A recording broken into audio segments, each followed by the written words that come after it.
네, 여러분, 우리 인생에는 누구에게나 시험이 있습니다. 학생에게는 공부의 시험이 있고 또 직장인에게는 경쟁과 또 성과의 시험이 있습니다. 또 부모에게는 자녀를 키우며 만나는 그런 마음의 시험들이 늘 있습니다. 그리고 또 신앙인이라면 반드시 믿음의 시험을 만나게 됩니다. 이처럼 시험은 어느 누구도 피할 수 없는 인생의 현실이다라는 것을 지금 말씀드리고 있는 거죠. 그런데 사람마다 그 시험을 대하는 태도가 다르다라는 것입니다. 어떤 사람은 시험을 만나면 낙심하고 또 어떤 사람은 시험을 만날수록 더 단단해지는 모습을 보게 됩니다. 같은 상황인데 왜 결과는 그렇게 다를까요? 그 차이는 끝까지 견디는가 아니면 견디지 못하는가에 따라서 그 차이가 드러난다라고 할 수가 있습니다. 그래서 야고보 사도는 이렇게 말합니다. 12절 말씀인데 성경을 보시고 제대로 한번 같이 읽어보겠습니다. 12절 말씀 같이 읽겠습니다. 시작. 시험을 참는 자는 복이 있나니 이는 시련을 견디어낸 자가 주께서 자기를 사랑하는 자들에게 약속하신 생명의 면류관을 얻을 것이기 때문이라. 아멘. 여러분, 여기서 야고보는 시험을 견디는 자에게 복이 있다라고 선언하고 있습니다. 여러분, 이 말은 단순히 참고 버티는 사람에게 복이 있다는 말이 아닙니다. 끝까지 하나님을 신뢰하며 또 믿음을 놓지 않은 사람에게 하나님께서 생명의 면류관이라는 복을 약속하신다라는 것입니다. 성경이 말하는 복은 또 세상이 말하는 복과는 다릅니다. 세상은 문제없는 인생을 복이라고 말하지만 성경은 문제 속에서도 믿음을 잃지 않는 인생을 복이다라고 말하고 있습니다. 세상은 건강과 부와 성공과 명예를 복이라고 말하는데 성경이 말하는 복은 다르다라는 것이죠. 끝까지 믿음을 붙드는 복, 끝까지 하나님을 붙드는 복이다라는 것입니다. 그 믿음이 결국 우리를 생명으로 인도하기 때문에 그렇습니다. 그래서 오늘 설교의 제목은 끝까지 견디는 자의 복입니다. 우선 오늘 우리는 야고보서 1장 12절에서부터 18절까지 있는 이 말씀을 통해서 이 시험이란 단어 안에 담긴 깊은 의미를 함께 살펴보려고 합니다. 야고보는 이 단어에 세 가지의 얼굴이 있다라고 우리들에게 알려주고 있습니다. 하나님께서 믿음을 세우는 테스트가 있고 또 사탄에게는 넘어뜨리려는 유혹이 있고 또 우리 인간에게는 믿음을 훈련하는 시련이 있다라는 것을 야고보서를 통해서 우리들에게 알려주고 있습니다. 시험은 하나인데 그 안에 서로 다른 목적이 숨어 있다라는 것이죠. 그러나 중요한 것은 우리가 잊지 말아야 할 것은 그 모든 시험의 주도권은 하나님께 있다라는 사실입니다. 사탄이 유혹할지라도 하나님은 그것을 단련의 도구로 바꾸신다라는 것이죠. 시련이 우리를 괴롭힐지라도 하나님은 그 고통을 성장의 밭으로 가꾸신다라는 것입니다. 그래서 성경은 말합니다. 시험을 참는 자는 복이 있다라고 말씀하고 있는 것이죠. 여러분, 이 복은 단순히 문제 해결의 복이 아닙니다. 하나님이 함께 하심을 경험하고 믿음이 단단해지고 또 마침내 생명의 면류관을 얻는 그러한 복이다라는 것을 우리가 알게 되는 것이죠. 저는 오늘 이 말씀을 통해서 두 가지의 교훈을 우리 성도님들과 함께 살펴보려고 합니다. 그리고 이 말씀을 통해 끝까지 견디는 자에게 주시는 복이 무엇인지 알아보면서 하나님께서 시험을 통해 우리를 어떻게 세워나가시는지 또한 그분의 변함없는 선하심이 우리를 어떻게 새롭게 하시는지를 함께 살펴보도록 하겠습니다. 첫 번째로 우리가 오늘 살펴볼 수 있는 내용은요, 모든 시험은 하나님의 주권 아래에 있는 믿음의 테스트이다라는 것을 우리가 살펴보도록 하겠습니다. 여러분, 야고보 사도는 12절에서 시험을 참는 자는 복이 있다라고 말합니다. 여러분, 이 말은 또 다르게 생각하면 시험을 복이라고 말하는 것처럼 들립니다. 이 말은 인간의 시각으로 보면 모순처럼 들리는 것이죠. 어려움을 복이라고 부르기는 어렵지 않습니까? 그러나 하나님께서는 시험 속에서도 복을 주신다라는 것입니다. 성경이 말하는 이 시험은 하나의 단어로 세 가지 얼굴을 가지고 있다라고 말씀을 드렸습니다. 하나님께는 테스트가 될 것이고 사탄에게는 유혹이 될 것이고 또 우리들에게는 시련으로 나타난다라는 것이죠. 이 세 가지는 분리되지 않고 한 자리에서 함께 나타난다라는 것을 우리가 먼저 한번 생각해 보도록 하겠습니다. 여러분, 하나님은 우리의 믿음을 검증하시며 세우시는데 그 시험의 첫 번째 얼굴이 바로 테스트가 된다라는 것입니다. 하나님은 우리가 믿는다고 고백한 그 믿음이 참된 믿음인지를 드러나게 하신다라는 것이죠. 그분은 우리를 무너뜨리려고 하시는 것이 아니라 우리를 세우시려고 우리에게 이 테스트를 하신다라는 것입니다. 여러분, 아브라함을 한번 생각해 보실까요? 하나님은 아브라함에게 독자 이삭을 바치라고 명령하셨습니다. 그 시험은 하나님의 테스트였죠. 아브라함은 순종함으로 믿음의 사람으로 드러났고 하나님은 그 아브라함에게 내 믿음을 보았다라고 말씀을 하십니다. 여러분, 그 사건은 아브라함에게는 어떻게 보면 그 사랑하는 독자 이삭을 바치는 것 자체가 그 마음 깊은 곳에서 시련이었을 수 있습니다. 그리고 사탄에게는 또 한편의 유혹이었을 수도 있는 것이죠.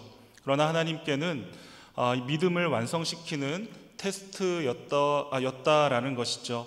하나님은 우리에게도 동일하게 오늘 역사하시는 줄 믿습니다. 시험의 자리를 통해 우리 안에 잠들어 있는 이 믿음을 깨우시기를 원하신다라는 것이죠. 기도하지 않으면 견딜 수 없게 하시고 또 말씀을 붙들지 않으면 설 수 없게 하십니다. 그때 우리의 믿음은 지식에서 실제로 또 말에서 삶으로 옮겨지는 그러한 놀라운 일들이 이 시험을 통하여서 우리들에게 주어진다라는 것을 우리가 기억해야 될 줄로 믿습니다. 그래서 시험은 믿음을 성장시키는 훈련의 장이 되는 것이죠.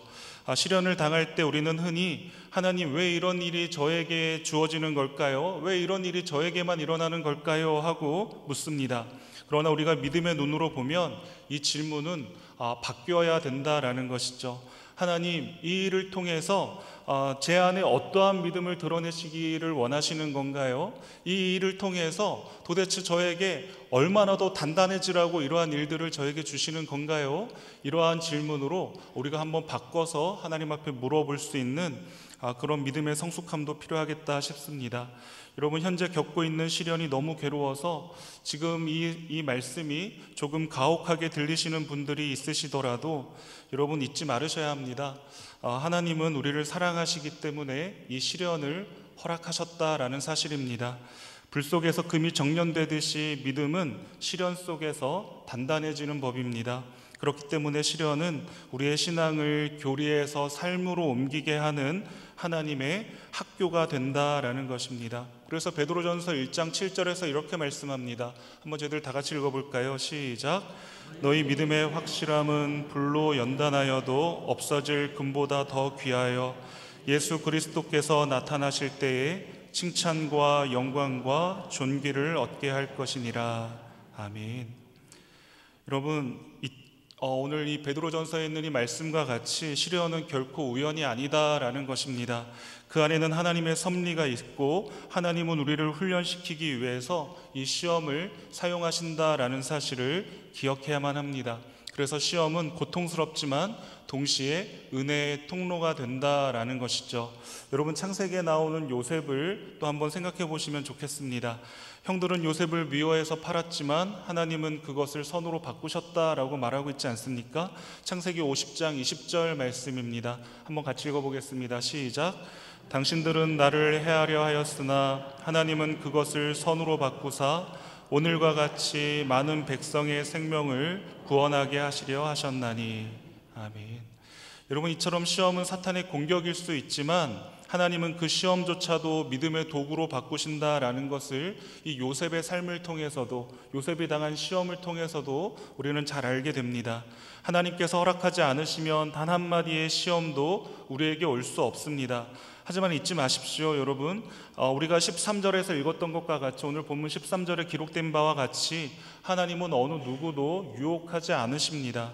유혹의 근원은 사탄과 우리의 욕심이다라고 오늘 본문은 우리들에게 분명히 알려주고 있습니다. 그러나 하나님은 그 모든 상황을 선으로 바꾸시는 분이시기 때문에 이 진리를 깨닫는 순간에 우리는 두려움 대신 평안을 얻게 된다라는 것입니다.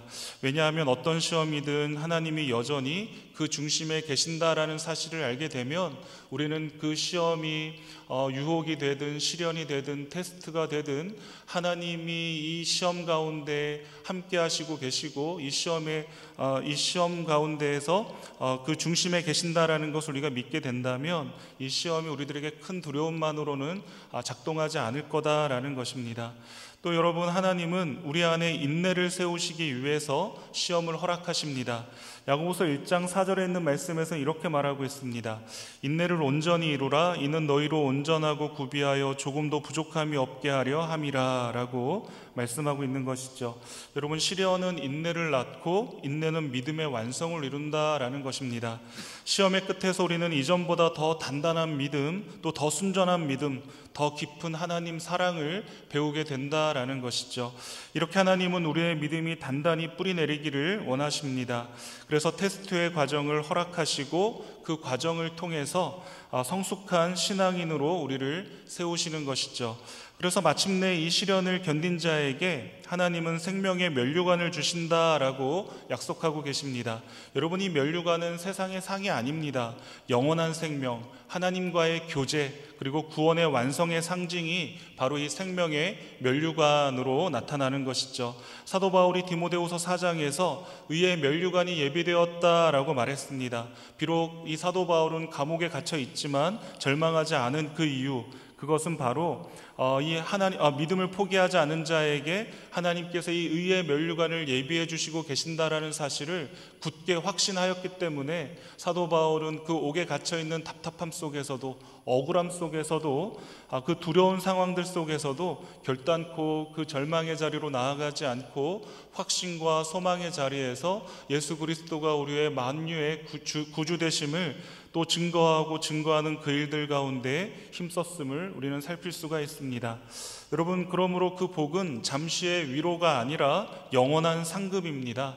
그러므로 사랑하는 성도 여러분, 시험이 있을 때 두려워하지 않을 수 있는 저와 여러분들 다 되시기를 바랍니다. 여러분, 그것은 하나님께서 저와 여러분의 믿음을 세우시려는 테스트일 수 있기 때문에 그렇습니다. 그 시험을 믿음으로 통과해야만 합니다. 왜냐하면 그 끝에 하나님이 예비하신 생명의 면류관이 있기 때문입니다. 여러분, 또 저희들 이 말씀을 통해서 살펴볼 수 있는 두 번째 교훈은 유혹과 시련의 현실 속에서도 하나님은 선하시며 말씀으로 우리를 새롭게 하신다라는 것입니다. 유혹과 시련의 현실 속에서도 하나님은 선하셔서 말씀으로 우리를 여전히 새롭게 하시는 분이 우리 좋으신 하나님 아버지이십니다. 여러분, 시험의 두 번째 얼굴은 바로 이 유혹과 시련이라고 할 수가 있습니다. 이 영역은 인간의 현실의 모습입니다. 고통과 아픔이 있고 또 마음이 흔들리고 때로는 넘어지기도 합니다. 그러나 그 모든 과정 속에서도 하나님은 변함없이 선하시다라고 말씀하고 있는 것이죠. 여러분, 유혹은 욕심에서 시작됩니다. 그래서 야고보 사도는 14절에서 이렇게 말합니다. 각 사람이 시험을 받는 것은 자기 욕심에 끌려 미혹됨이니 라고 14절에서 말씀하고 있죠. 여러분, 사탄은 우리의 욕심을 자극해서 미혹하려고 하는 것입니다. 이 사탄은 외부에서 미끼를 던지지만 그 미끼를 무는 것은 바로 우리의 마음이다라는 것입니다. 죄는 언제나 내부에서 시작한다라는 것을 이 말씀을 통해서 우리는 생각해 볼 수가 있습니다. 낚시를 좋아하시는 분들이 있으시면 잘 아실 겁니다. 물고기를 낚기 위해서는 그 안에 미끼를 넣어서 살살 흔들면서 그것이 살아있는 것처럼, 미끼가 살아있는 것처럼 유혹을 한 다음에 그 큰 물고기가 미끼를 덥석 물 때까지 기다리면서 시간과의 싸움을 벌이는 것이 바로 낚시입니다. 사단이 마치 이와 같다라는 것입니다. 미끼를 던져서 그것을 우리의 마음이 작동하여서 물 때까지 끊임없이 우리 주변에서, 우리의 시야에서 우리의 마음과 생각을 흔들어 놓는 그러한 미끼들을 계속해서 던져 나아가고 있다라는 것입니다. 그렇기 때문에 여러분, 죄는 언제나 내부에서 시작되어진다라는 것입니다. 욕심이 마음을 차지하면 하나님보다 자신이 중심이 되기 시작합니다. 그때 유혹은 힘을 얻게 되는 것이죠. 하와가 선악과를 보았을 때 그것은 단순한 과일이 아니었다라는 것입니다. 보암직도 하고 탐스럽기도 한 욕망이었습니다. 그 순간 하와는 하나님보다 자기 자신을 선택한 것이었죠. 그것이 바로 이 유혹의 본질이었습니다. 여러분, 그렇기 때문에 이 유혹은 결단코 멀리 있는 것이 아니다라는 것입니다. 우리 마음속 욕망이 바로 이 유혹의 출발점이 된다라는 것입니다. 여러분, 이 부분에서 야고보는 죄의 과정을 생명의 성장에 비유해서 말씀하고 있습니다. 욕심이 잉태한 즉 죄를 낳고, 또 죄가 장성한 즉 무엇을 낳느니라고 말씀하고 있습니까? 사망을 낳느니라 라고 말씀하고 있습니다. 여러분, 욕심은 잉태와도 같습니다. 처음에는 작지만 시간이 지나면 무섭게 자라납니다. 그리고 마침내 죄라는 열매를 맺게 되는 것이죠. 죄가 자라면 결국 생명을 병들게 하고 마침내 죽음에 이르게 한다라는 것입니다. 죄는 단번에 폭발하는 사건이 아니라 마음 깊은 곳에서부터 시작된 아주 작은 그 욕심이 서서히 자라나면서 우리의 생각과 행동을 뒤덮어가는 그 과정이다라고 할 수가 있는 겁니다. 처음에는 사소한 불평이나 탐심처럼 보이지만 그것이 방치가 되면 하나님과의 관계를 서서히 단절시키고 우리의 영혼의 생기를 잃게 만든다라는 것입니다. 그래서 죄는 단순한 실수가 아니라 시간이 흐르며 마음의 뿌리를 깊이 내리는 영적인 질병과도 같습니다. 죄의 문제는 그래서 마음에서 시작되는 것입니다. 그래서 죄를 끊으려면 먼저 마음속에서 이 죄악의 씨앗을 뽑아내야만 합니다.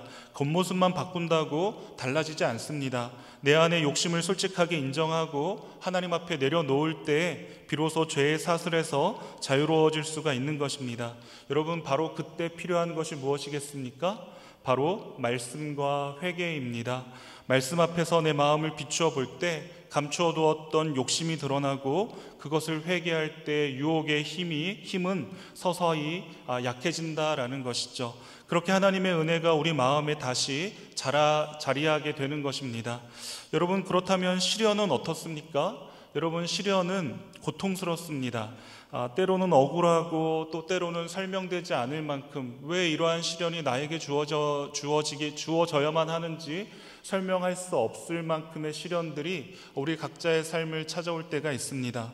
그러나 하나님은 그 시련을 통해서 자아를 깨뜨리고 하나님만을 의지하도록 만드신다라는 것이죠. 자기 중심적인 인간은 이 시련 속에서도 자기 자신만을 지키려고 몸부림을 칩니다. 그러나 그렇게 할수록 더 올감해져는 그 올가미와 같이 그렇게 할수록 더 고통스러울 뿐인 것이죠. 하나님은 우리가 스스로를 의지하지 않고 오직 하나님께만 기대도록 인도하신다라는 것입니다. 그래서 때로는 시련을 통해 우리의 자아를 부수실 때도 있다라는 것입니다.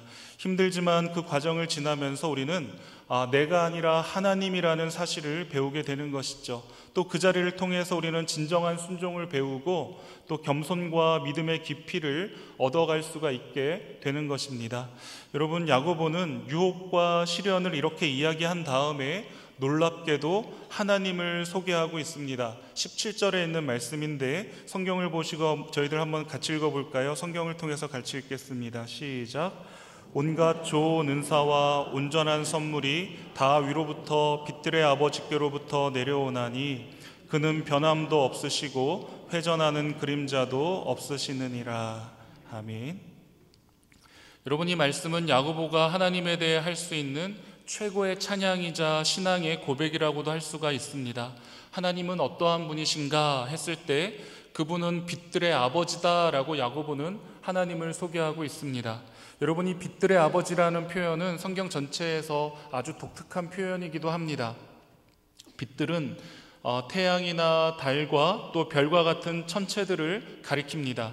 즉, 하나님은 이 세상 모든 광명의 창조자가 되신다라는 의미가 이 빛들의 아버지라는 말에 있는 것이죠. 그래서 창세기 1장 3절에서는 하나님이 이르시되 빛이 있으라 하시니 빛이 있었고 라고 말씀하고 있습니다. 이 한마디로 어둠이 물러가고 질서가 세워지기 시작하게 된 것이었습니다. 그리고 하나님은 그 빛을 보실 때 보기 좋았더라 라고 말씀하십니다. 그러나 그 빛조차도 하나님이 만드신 피조물 뿐이다 라는 것이죠. 그러므로 빛들의 아버지다 라는 이 말은 모든 광명의 근원이 하나님 아버지께 있다라고 하는 야고보의 선언과도 같은 놀라운 신앙의 고백의 내용입니다. 태양이 빛을 잃을 수 있어도 하나님은 빛을 잃지 않으시는 분이시다라는 선언인 것입니다. 별이 사라질 수 있어도 하나님의 영광은 결단코 그 무엇에 의해서도 하나님의 영광은 사라지지 않는다라고 하는 야고보만의 멋진 신앙의 고백인 것입니다. 여러분, 이 세상에 있는 모든 빛은 시간과 위치에 따라서 달라지지만 하나님은 그 어떤 그림자도 생기지 않으시는 완전한 빛이시다라고 지금 야고보는 하나님의 그 완전함에 대하여서도 말하고 있습니다. 여러분, 이렇듯 우리 하나님은 변하지 않으시는 분이시다라는 것이죠. 빛의 방향이 바뀌면 그림자가 생기지만 하나님의 빛은 방향이 바뀌지 않습니다. 우리 하나님은 어제나 오늘이나 동일하신 분이 우리 하나님이시다라는 말입니다.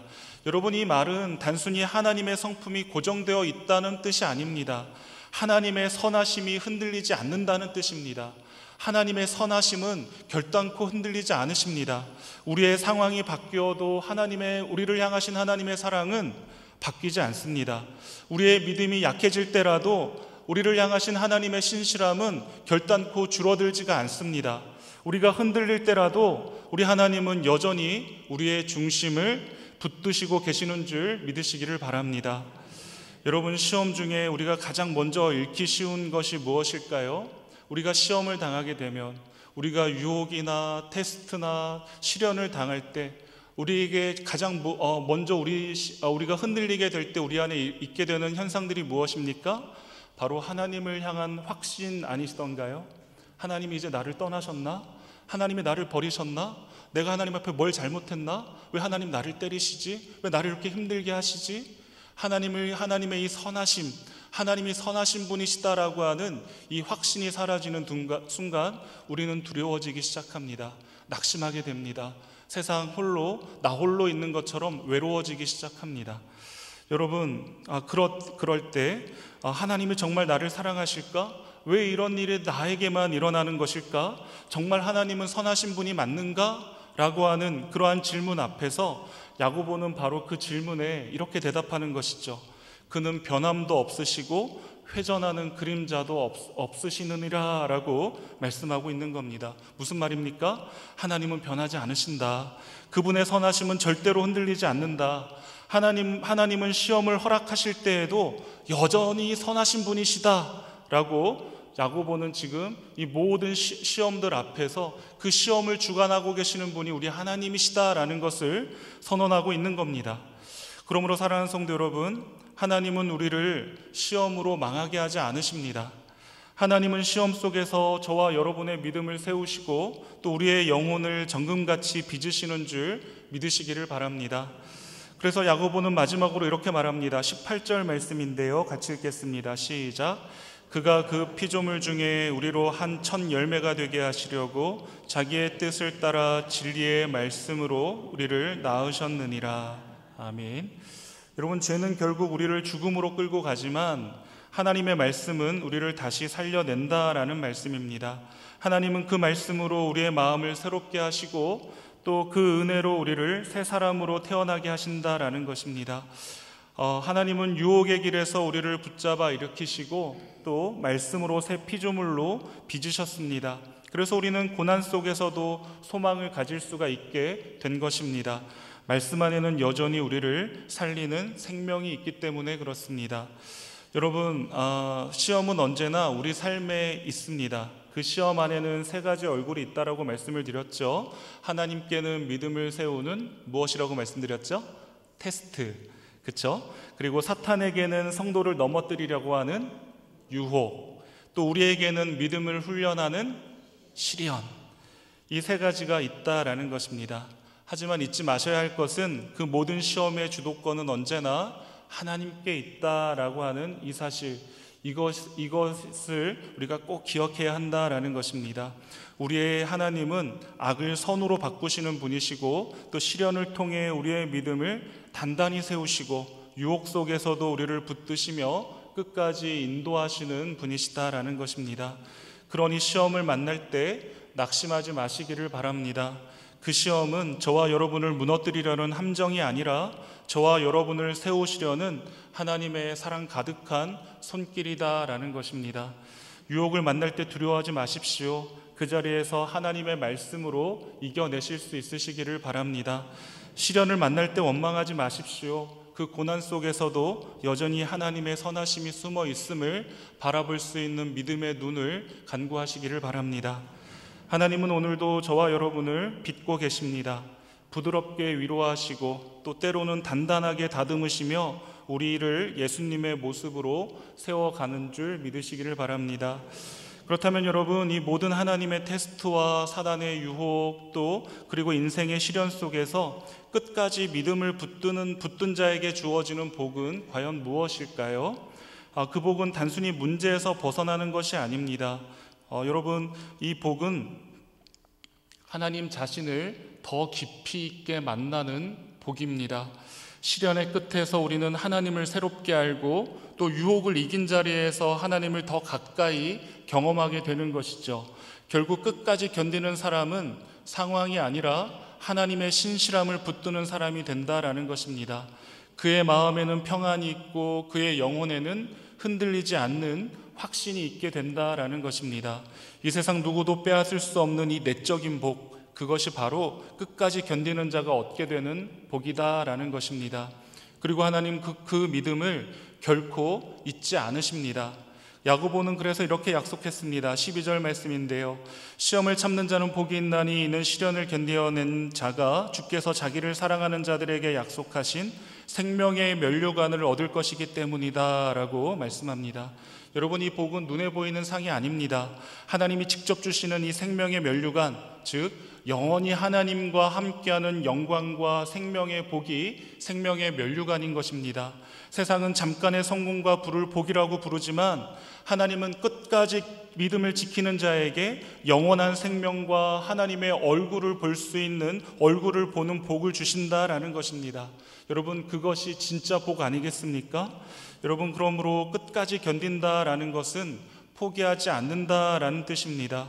고난이 와도 유혹이 찾아와도 하나님을 향한 믿음을 놓지 않는 것입니다. 견딘다는 것은 멈추지 않는 믿음을 뜻하는 것이죠. 눈물이 나도 예배하는 믿음, 두려워도 기도하는 믿음, 답이 없어 보여도 말씀을 붙드는 믿음, 그것을 말하고 있는 겁니다. 그 믿음으로 버티는 사람을 하나님은 결코 외면하지 않으신다라는 것이죠. 하나님은 그 눈물을 기억하시고 또 그 손을 붙드시고 그에게 생명의 면류관을 씌워주십니다. 그러므로 사랑하는 성도 여러분, 시험 중에도 하나님을 신뢰하십시오. 또 유혹 속에서도 하나님을 붙드십시오. 시련 가운데에서도 그 하나님을 향한 믿음을 지키시기를 간절히 바랍니다. 끝까지 견디는 자, 그가 진정 복 있는 사람이기 때문에 그렇습니다. 그 복은 세상이 줄 수 없는 복, 또 시간이 빼앗을 수 없는 복, 하나님만이 주실 수 있는 영원한 복인 줄 믿으시기를 바랍니다. 그 복이 오늘도 여러분의 믿음 속에서 자라나고 마침내 주님 앞에 서게 될 그날에 생명의 면류관으로 우리 완성되기를 주님의 이름으로 축원드립니다. 기도하겠습니다. 빛들의 근원 되신 하나님 아버지, 감사합니다. 오늘도 말씀으로 무디어진 우리의 마음을 밝히시고 우리의 믿음을 세워주시니 감사합니다. 주님, 우리 인생에 다가오는 모든 시험이 결코 헛되지 않음을 믿습니다. 시험 속에서도 주님을 바라보게 하시고 유혹 속에서도 말씀으로 이기게 하시며 시련 속에서도 끝까지 견디는 믿음의 사람이 되게 하여 주시옵소서. 우리 안에 욕심을 비춰주시고 진리의 말씀으로 날마다 새롭게 하여 주시기를 원합니다. 변함없으신 하나님의 선하심을 붙들게 하시고 오늘도 그 손에 우리의 삶을 온전히 맡겨드립니다. 끝까지 견디는 자에게 약속하신 이 생명의 면류관을 바라보며 살아가게 하시고 어떤 상황 속에서도 하나님과 동행하며 주님만을 신뢰하는 복된 인생 살아갈 수 있도록 우리 모두에게 큰 은혜로 함께하여 주시옵소서. 감사드리며 예수님의 이름으로 기도합니다. 아멘.